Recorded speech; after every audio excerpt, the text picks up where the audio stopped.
Another thing I've been watching, Hairline, the Wrestlers documentary on Netflix. I binged it in 2 sittings. Ugh. It's about OVW. There's one on the first episode they show Jim Cornette for one split second. Yeah, he's not associated. They even talk to He's not Danny associated. Davis. And then they show a lot of highlights of, Even. the stuff that those guys booked, like Leviathan. And they said Big Show was from there, but they sent him there to lose some weight. And I think he had a little bit of heat backstage because he walked into WWF like a shit didn't stink, really. But everyone, John Cena, Orton, why wouldn't you, right? The documentary, though, it follows these wrestlers, Cash Flow and Dark Storm and Haley J. And He's my favorite. right. And so at first I was like kind of roasting it. I turned it on and I wasn't even going to watch this doc. I was like, it's going to be something I miss.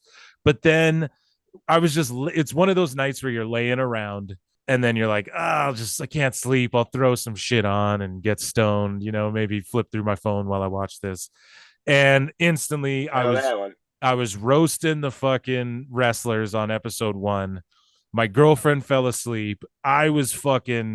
She was laughing at me roasting them. And I wasn't being like, but I was just like, man, this little Cash Me Outside fucking Hannah J, Haley J, or whatever. I'm like, dude, what is she gonna what? No, I was just like, man, this girl, I loved it. I was like, she ain't shit. And like, this is all crazy. Bro, I was like, dude, this guy's name's Cash Flow. Like, come on, pick a better name. Bro. And I'm sitting there on my little hoity toity fucking pedestal. But then, man, as I got into this doc, I fell in love with all these guys. I'm going to make it a point. I just asked Hairline Off Pod, where is OVW? You can watch it on Amazon.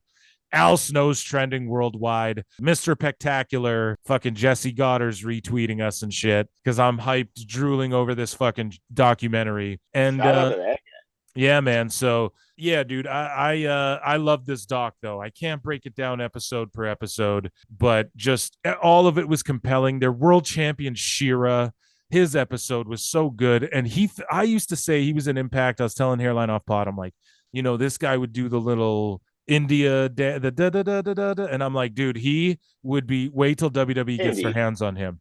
I didn't realize Hindi. I didn't realize that he was in NXT and they let him go. I think for like the pandemic cuts, they just let him go or something. I don't know. They didn't get into it too much, but I didn't realize that. And so he called Al Snow and he said, "Listen, sir, I'll do whatever you need for me. Like, and I promise I'm going to show you, like, I'm going to make WWE and AEW want to come to me." He's like, "But I need you to help me and give me an opportunity." And Al Snow is like, "Yep." And he made him the world champion. And then they make him do a job to James Storm and just how much it meant to him. And then when he gets to the back, he fucking shakes James Storm's hand. And then he goes to Al Snow. And I thought he was going to start crying. And you're really marking out. I thought he was going to start crying and being fucking like emotional and like, oh, I don't get why he didn't make me champion. But then he goes to Al Snow and goes, "Sir, thank you. I trust you. No one's given me opportunity like you have." After losing the title, bro, Shira is so over with me after this series. Haley J, she's got a little something. She's got a WWE tryout. Obviously, the WOW, WOW, wonderful women of wrestling or whatever. They saw something in her. She's doing death matches with her moms on the fucking, in front of her mom. Nobody. So, holy shit. Yeah, in front of nobody, in front of with Masada. Yeah, dude. I mean, I like that they take it serious. Man, in episode like 3 or 4, whatever, that dude stroked out, like the guy who invests in it. And just the dichotomy of Al Snow and the wrestlers being like, this motherfucker's never taken a bump. He's trying to tell us what to do. And then that guy being like, well, these guys have never drawn a fucking dime.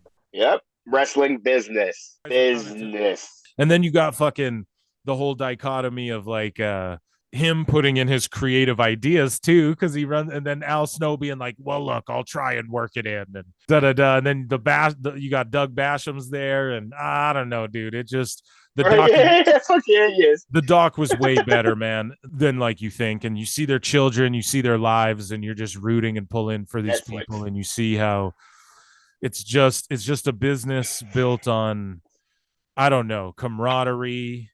Wrestling is like just an escape for so many people. The worst part though, here's the guy I didn't like on the documentary. His name was Amon. That fucking he's like a nerdy Yo, mark. you didn't He's like him? pretending to be a demon. He's spitting fucking drool. And then he's like messaging Yeah. the guy who gives the money. I forget his name, but the radio guy. He's messaging him on Facebook, like publicly in front of everyone, like, hey, I heard you deal with anxiety. I'm well connected.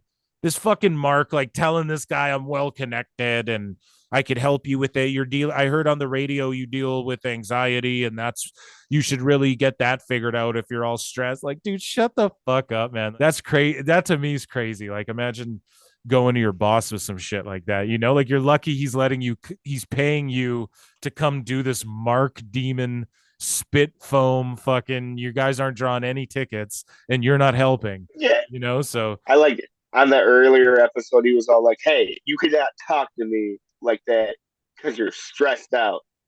he totally he cut the guy out. the guy who pays you. Jesus.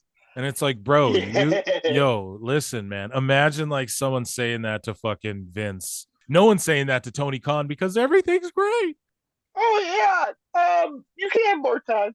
But yeah, that one dude, I man, can book women's wrestling. I don't know what, and he's like, yeah, and I just wanted to tell him like I'm really well connected in this space of getting pills, bro. He's a rich guy who pays you. You're a fucking indie wrestler, and you're better connected than this motherfucker. Like, dummy, yeah.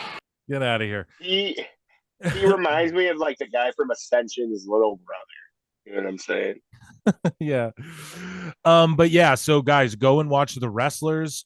The big one though, sorry, last but not least on that fucking just to wrap up the wrestlers. He's not done. The plug. They paid us. Yeah, this isn't paid as well, guys. I'm just marking out over shit I like. Because it's our pod. Last episode though, man, like you'd think they would have saved the Haley J mom death match for the last ep, but they could only get her for a run-in. And like Al Snow wrestled, but it was like, well, where was fucking Mr. Pectacular? Should have wrestled. Where was the Shira James Storm rematch? Oh, Shira was hurt. I guess that's part of the story. But it's like, did they do a season 2? I would watch a season 2, but I don't want to see like the new OVW recruits. Like Hairline told me off pod. The idea is now we go and watch OVW. Maybe next season they can do a new Fed. Will I be as invested? I don't know. Maybe it'll be about AEW. Just kidding. Those are like a year old. You know what I'm saying? So like right. You should technically be able to find them and keep going. Well, apparently OVW is on Amazon Prime. I just re-upped my Prime recently, actually, oddly enough. So yeah. I'm gonna go.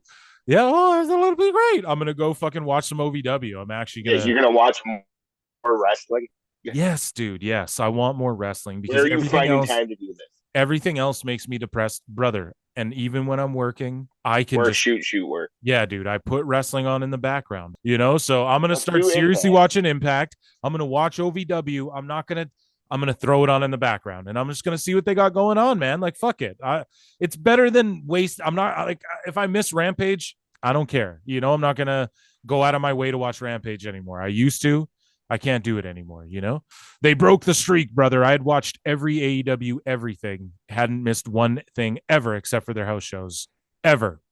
Until literally I might just say fuck a Rampage here and there, you know? Things like that. Collision's like a dead show. They did it to themselves. Yeah, they did it to themselves. So anyways, guys, not to make it about AEW, but this wrestlers doc, they're all like, oh, I'd love to be in AEW, which is true. Like, who would? I mean, I would love to too, early in my career as well. Like, who wouldn't?